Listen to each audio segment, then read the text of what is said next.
एक परिवार में 7 भाई थे और एक बहन थी और उसका नाम चंद्रावती था। वह बहुत लाडली थी क्योंकि वह इकलौती बहन थी। जब वह बड़ी हुई तो सबको उसके विवाह की चिंता हुई। भाइयों को विवाह के बाद बहन का जाना बहुत बुरा लगा, परंतु शादी तो करनी थी। बहन ने शादी के बाद करवा चौथ का व्रत रखा, निर्जल व्रत रखा, कुछ भी नहीं खाया। शाम को भाइयों ने बहन से कहा कि आओ बहन खाना खाए। बहन ने कहा कि जब चंद्रमा निकलेगा तब खाना खाऊंगी। वह भाइयों की बहुत प्यारी थी, इसी कारण उन्होंने पूरे दिन खाना नहीं खाया। भाइयों ने एक उपाय सोचा कि वह किसी तरह से बहन का व्रत जल्दी खुलवा दे और फिर वे सब खाना खा लेंगे। उन्होंने क्या किया कि घर के बाहर जाकर मैदान था, उसमें बहुत सारी आग लगा दी और 2 भाई छलनी को पकड़कर खड़े हो गए और बहन को पुकारने लगे कि जल्दी से चंद्रमा को आकर देख लो, चंद्रमा निकल आया है। बहन ने ऐसा ही किया। जैसे ही बहन व्रत खोलने लगी, ससुराल से खबर आई कि जल्दी चलो, तुम्हारे पति की हालत बहुत खराब है।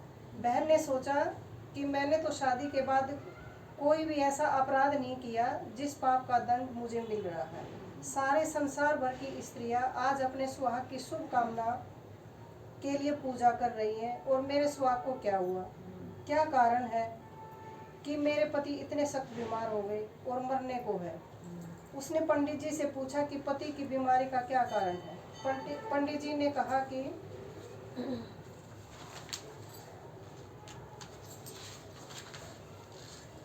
कोई विघ्न आ गया है, इस कारण से ऐसा हुआ है। पति के ठीक होने का उपाय है कि पूरे साल कृष्ण पक्ष की चौथ का व्रत करो और उसमें ऐसा ही किया। उसने ऐसा ही किया। उसके पति को कांटे वाली बीमारी थी। चंद्रावती पूरे 1 वर्ष तक कांटे निकालती रही। तब आंखों पर कांटे रह गए तो करवा चौथ का व्रत आया। वह अपनी नौकरानी से यह कह कर कि तू इसका ध्यान रखना, मैं करवा चौथ का सामान लेकर आती हूँ। नौकरानी के मन में लालच आ गया, उसने आंखों के कांटे निकाल दिए। चंद्रावती के पति ने नौकरानी से पूछा कि उसकी पत्नी कहाँ है। नौकरानी ने कहा कि कहीं घूमने फिरने गई होगी। चंद्रावती के पति ने समझा कि इस औरत ने ही मेरी 1 वर्ष तक सेवा की है, अब यही मेरी स्त्री होगी, और उसे अपनी रानी बनाने का वचन दे दिया। तब चंद्रावती सामान लेकर आई तो उसके पति ने उससे कहा, निकल जा, इस औरत ने ही मेरी सेवा की है, यही मेरी रानी है।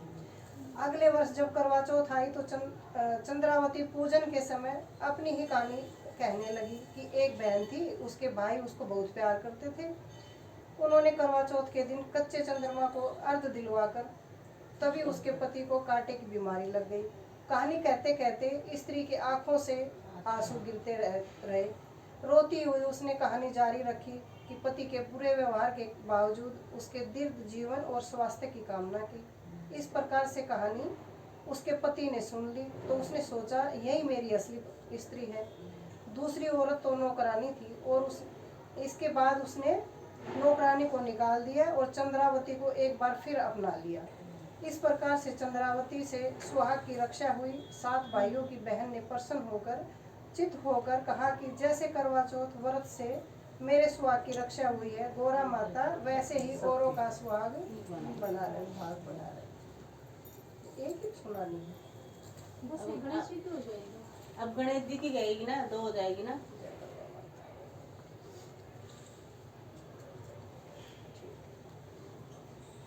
गणपति बापा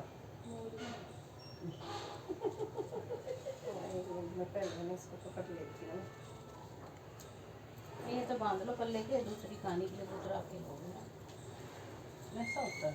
और क्या नहीं, हम तो इसी से सुन। एक अंधी बुढ़िया थी, उसका एक लड़का और लड़के की बहू थी। वो बहुत गरीब था। वह अंधी बुढ़िया नित्य प्रति गणेश जी की पूजा किया करती थी।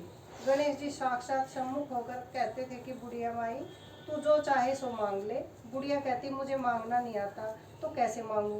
तब गणेश जी बोले, अपने बहू बेटे से पूछकर मांग लो। तब बुढ़िया ने अपने पुत्र और बहू से पूछा तो बेटा बोला कि धन मांग ले, बहू ने कहा कि नाती मांग ले। तब बुढ़िया ने सोचा कि बहू बेटा तो अपने अपने मतलब की बातें कर रहे हैं। अतः उस बुढ़िया ने पड़ोसियों से जाकर पूछा कि बुढ़िया, तेरी थोड़ी सी जिंदगी है, क्यों मांगे धन और नाती? तू तो केवल अपने नेत्र मांग ले। जिससे तेरी शेष जिंदगी सुख से व्यतीत हो जाएगी। उस बुढ़िया ने बेटे और बहू तथा पड़ोसियों की बात सुनकर घर में जाकर सोचा, जिससे बेटा बहू और उसका सबका भला हो जाए, मैं वो ही मांगूंगी और मतलब की चीज़ भी मांग लूंगी। जब दूसरे दिन श्री गणेश जी आए और बोले, बोल बुढ़िया माई क्या मांगती हो, हमारा वचन है जो भी तुम मांगेगी वो पाएगी। गणेश जी के वचन सुनकर बुढ़िया बोली, हे गणराज, यदि आप मुझ पर प्रसन्न हैं तो मुझे 9 करोड़ की माया दे, निरोगी काया दे, अमर सुहाग दे, आंखों में प्रकाश दे, नाती पोते दे और समस्त परिवार को सुख दे और अंत में मोक्ष दे। बुढ़िया की बात सुनकर गणेश जी बोले, बुढ़िया माई तूने तो मुझे ठग लिया, खैर जो भी तूने कुछ मांगा है वह तो सब कुछ मिलेगा। यह कह गणेश जी अंतर ध्यान हो गए। हे गणेश जी, जैसे बुढ़िया माँ को मांगे अनुसार आपने सब कुछ दिया, वैसे ही सबको देना और हम पर अपनी कृपा बरसाए रखना। जय गणपति बाबा। सोने का लोटा है जो हमारे से ठंडी की निरोगी का है, सोने के लोटे में पोते को दूध पीते हैं। वही तो बात हुई, ऐसे नाती बोलते पोते मांग हैं। ली, आंखों की ज्योति मांग ली, 9 करोड़ की